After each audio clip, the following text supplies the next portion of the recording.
Hi, I'm Mike Fink on the STS-134 crew, and you're watching NASA TV.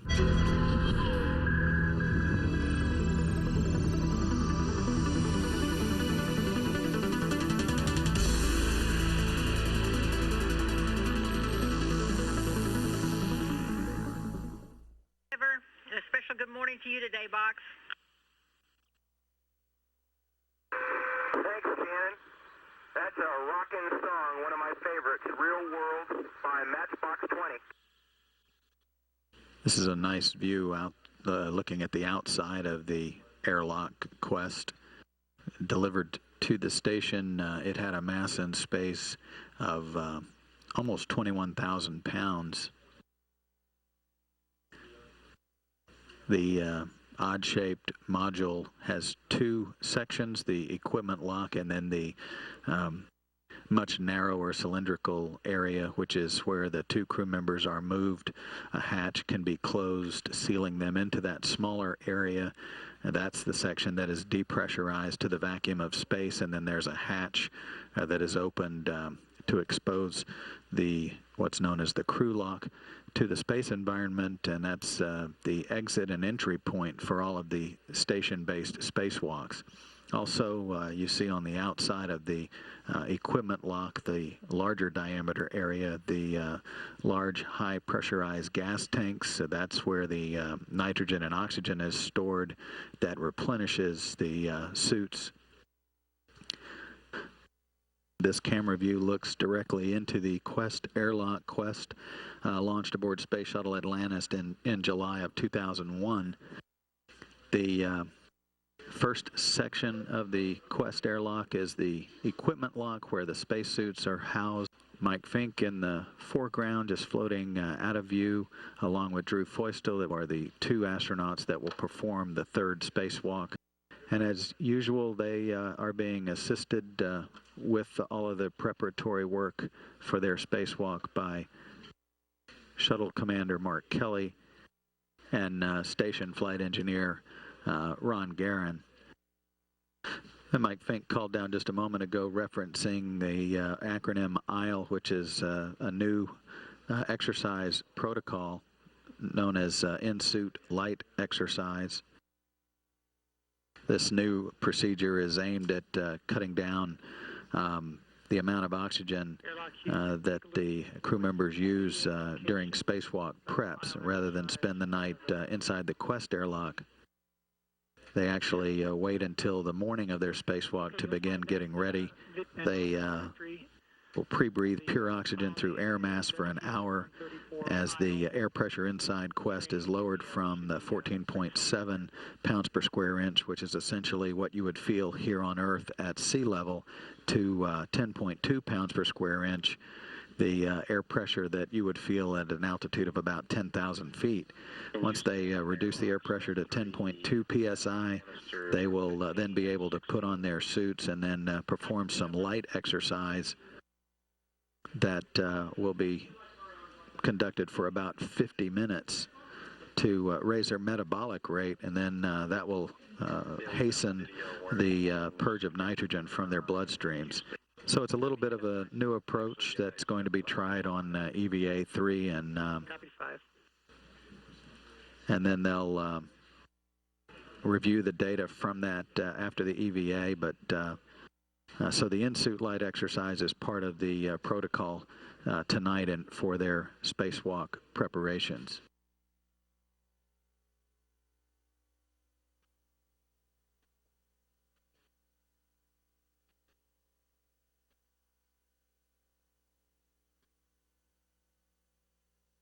Drew Feustel in this view will wear a suit with red stripe around his pant legs, and Mike Fink will again wear a suit with no markings. The major task for the day is to install a new power and data grapple fixture on the outside of the Russian segment of the International Space Station, specifically the Zarya control module at the basically the interface between Zarya and the Unity module.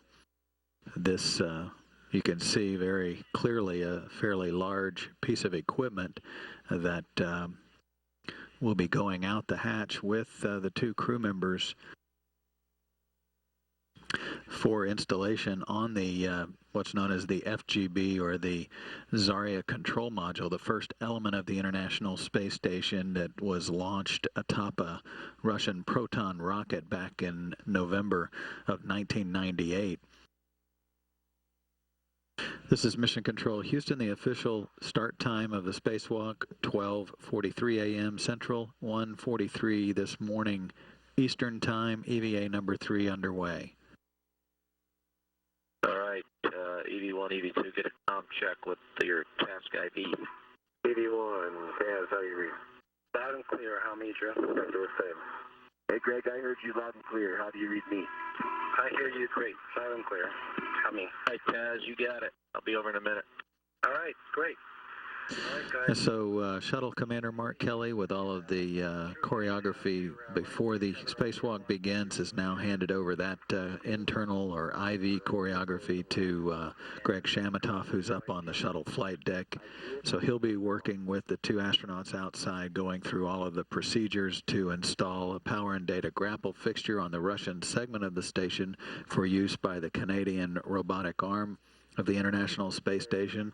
And associated with that installation is quite a bit of cabling and rerouting of cabling that will take place throughout this 6.5-hour long planned spacewalk, which is the 247th spacewalk conducted by U.S. astronauts and the 158th in support of space station assembly and maintenance. Thank you. Am I clear of all your...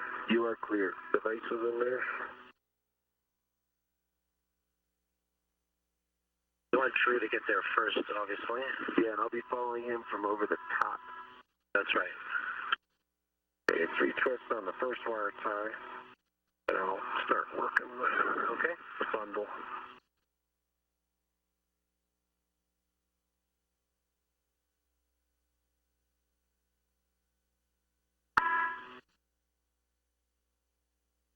The helmet cam that you're looking through is Mike Finks. He will have the view with the silhouette number 20 in the lower right-hand corner. Drew Foystel wearing a helmet cam with the number 18.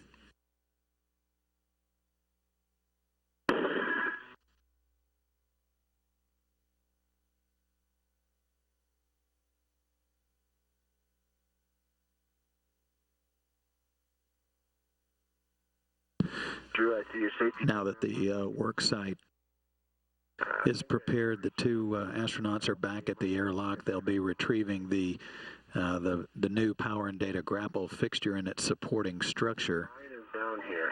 Taz, thermal cover's coming open. Got the time, thanks. Because it's such a large piece of equipment, it'll require the hands of both crew members to assist with translating it back from the airlock over to the work site.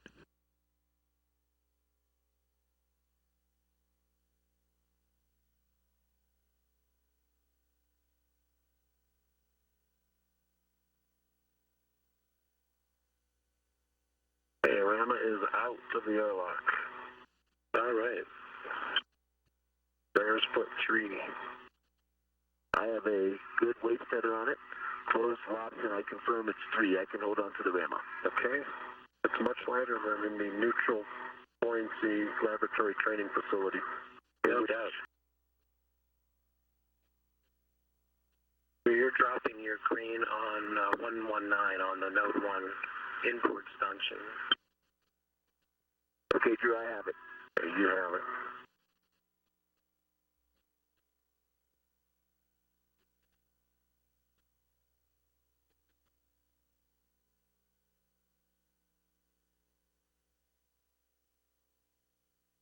Yeah, I have it. You have it.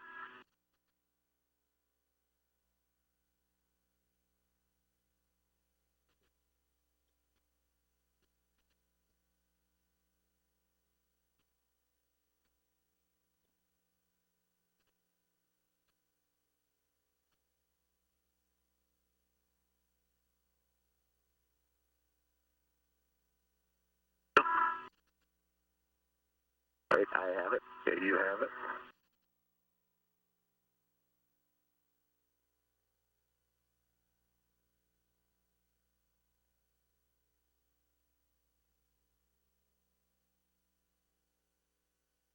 might as well come one more.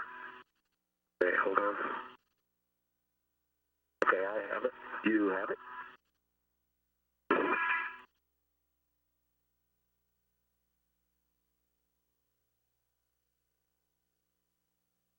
Moving along, singing our song. Okay. Okay, I have it. You have it.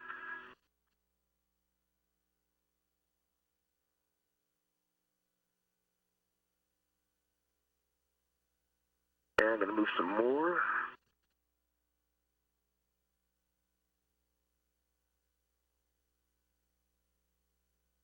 Good. A little bit more. There you go. Keep on your workspace. All right, I'm ready to receive. I have it. There you have it. And I'm going to bring it down into a rough position. Okay, I'm right at 1 here. I'm around at 3. Okay, a little bit more to by your feet. There you go, good. Yeah, so grab the other hand. Oh, sorry, there we go. Okay, there we go. I was missing one. Looking good. Okay, well, you guys. There are 3 attached points for this new power and data grapple fixture. I see your side together clear. Excellent. Foot 1 is in the seat. Working on foot 3 just for a quick. I see foot 3. And here on the work site for foot 2. Try not to bump it. Yeah, I've got a hold of it. As long as foot 1 is zenith, the orientation is correct. We have foot 1 zenith. And we have the other feet matching. All right, so then you can soft dock in any order. Hand tighten. And I'm holding it, right? Okay. Should be 3 to 4 turns to a hard stop.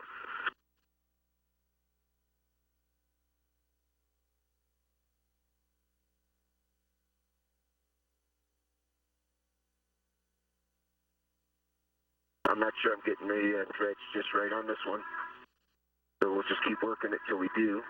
Okay. There we go. I got 2 with a few threads on it. Okay. We're soft dock. You hold it down, I'll start on 1. I'm holding it.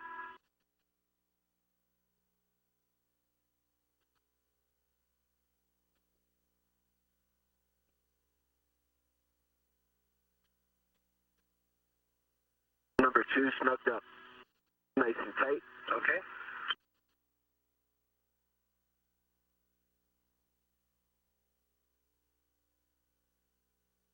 Sure, you should be able to reach this across. I've got it. Okay. And I can reach it. Our plan is coming together. Nice when that happens. Amen. All right. So, Greg, the secondary lock on foot number 2, closed and locked. I'm giving you WVS views of everything. You can see everything's nice and snug, no cross-threading, no troubles. Okay, great. I'm looking at number 2. I see that very well. And I'll give you the same on number 3. The foot number 1 is complete as well. Secondary lock engaged, black on black with a good torque. The crew members Mike Fink and Drew Foystel now will move on to the task of beginning the cable connections associated with the power and data grapple fixture, and also with some additional cabling that will provide some redundancy to the electrical systems, electrical power transfer from the U.S. segment to the Russian segment. Yeah, take your time. If we can get that soft dock, then I can go back, rearrange my tethers, and get the PGT. Okay. But take your time. You're underneath there. And make sure you guys inspect the mounting bracket on the bottom and the connectors. Yeah, we see the mounting bracket on the FGB side looks good. You guys can see that also if you're watching on WBS. Yep, I see that. And you're watching NASA TV. Thank you for watching NASA TV. Okay, excellent. Yeah, those church handrails are kind of handy sometimes. In this case, they're very handy. Okay, you want me to grab the DFC from you? Yes, I do, and if we can soft dock it or get it secure, that'll be helpful. So okay, you want it out of the MLI, right? Yes. So you got it? I have it, yes. And I can hold the MLI. Yeah, how about if I hold this and you feel the MLI off? You can do that.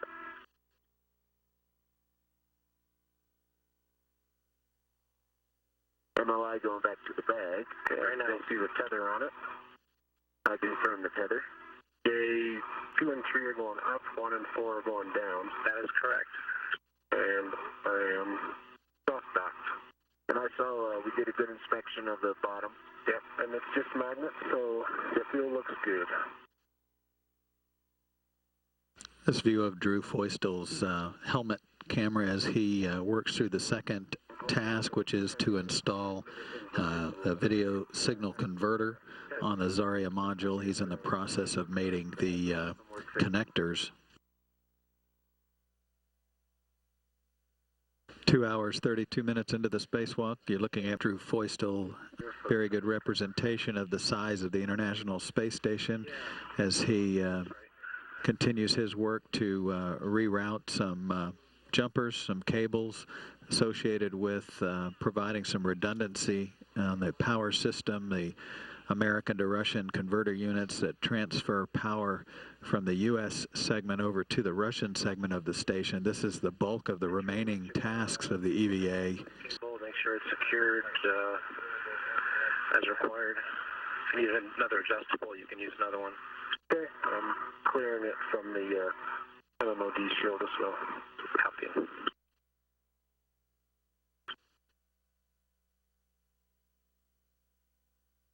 That view was Drew Feustel over on the U.S. laboratory Destiny. He's identifiable by the red stripe on his lower torso and up on the backpack. Okay, anybody wants to watch, that's right. Right at it. We'll get you there at daylight. Yeah, it should be daylight in about 10 minutes. Yeah.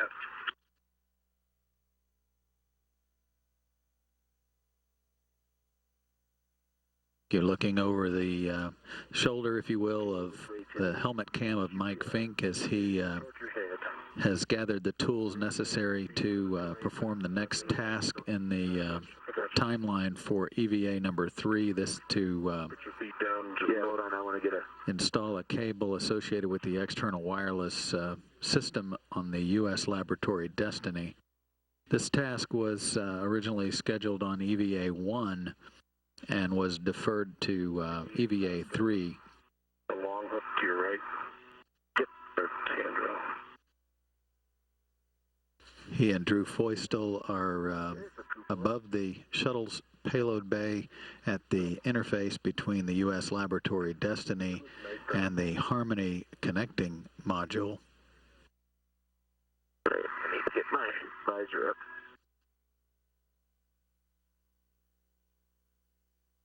Nice view of the planet right there, Mike. We should take a picture of Mars. That's a good idea. You want to try? You want me to? Let's both.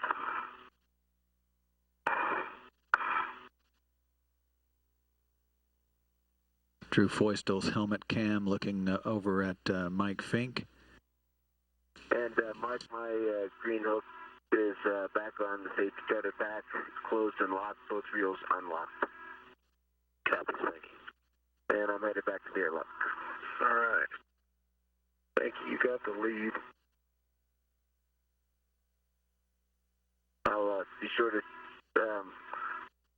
lead my safety tether back back on the way down on the Cedar Spur.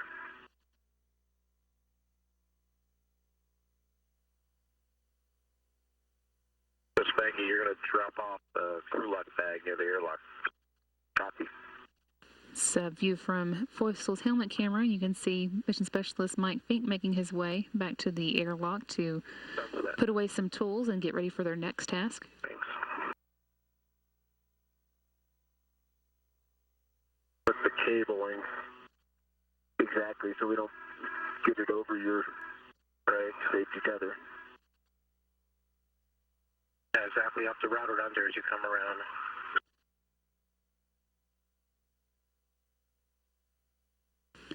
From here, Fink is going to be moving to the pressurized mating adapter.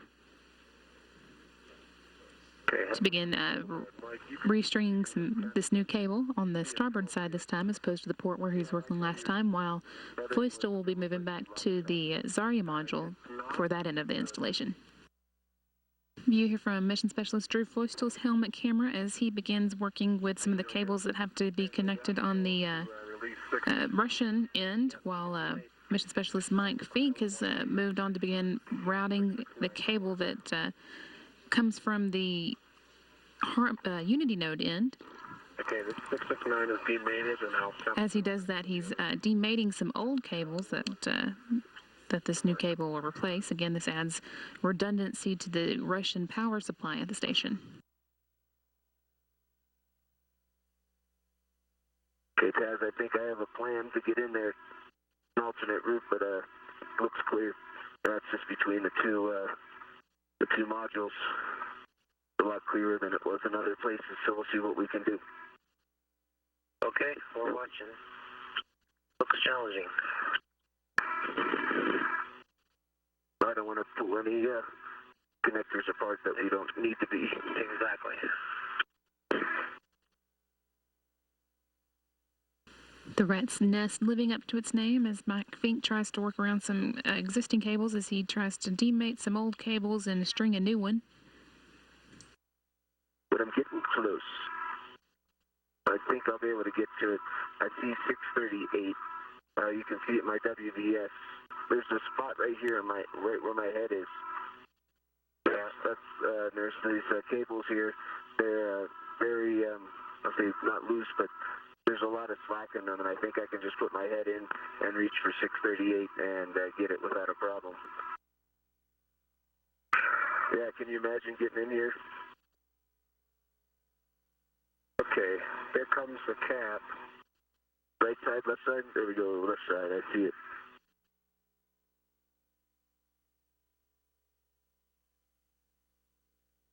And again, if you could hold my feet up or paper like you were.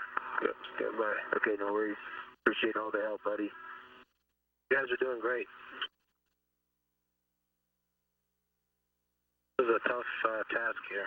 Mike, give me 1 second. You got all the time, well, you got 4 hours until my oxygen runs out. Okay. Good call. All right.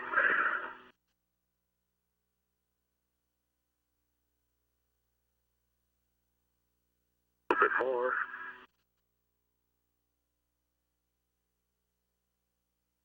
Yep, something like that.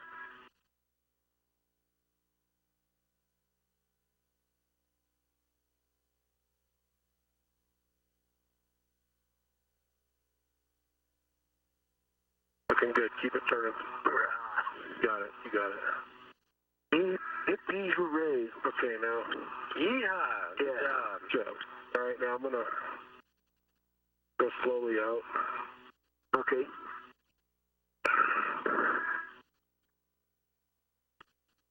Mission Specialist Mike Fink began now given the go to begin mating his cables that he's been routing.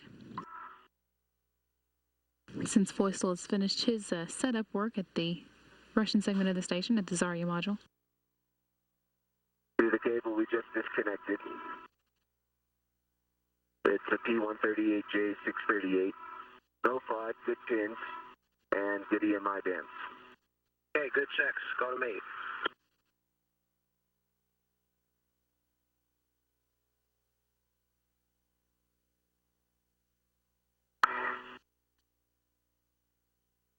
Drew, you're routing the P19 cable under the, towards the PDGF? Yeah, I'll get that in just a second. And Greg, J138A is successfully mated. Good news. Excellent. So Mike, you can do the wire ties on your way back. Okay, I completed the first wire tie, which is handle 137, I believe. 130 maybe? No, in this case, 130 was clobbered by somebody else's. Actually, I see 137 as an optional connector for that one. That's a good one. Okay, and then the next one is 130? 120. 122, thank you. Foystel and think now both finished up with all their work that was officially scheduled for this spacewalk. There was one other get ahead. They were going to, had originally been in the plan, but had been pushed aside in favor of finishing up some work from the first spacewalk, and that was a data cable installation that would finish up the installation of the power and data grapple fixture that they added to the Russian segment of the station earlier in today's spacewalk. There was an option of possibly going ahead and getting that task done as well, but the team here on the ground and the crew on the space station decided not to attempt that today and just go with the success that they've had so far. Currently 6 hours and 22 minutes into today's spacewalk and heading back toward the airlock.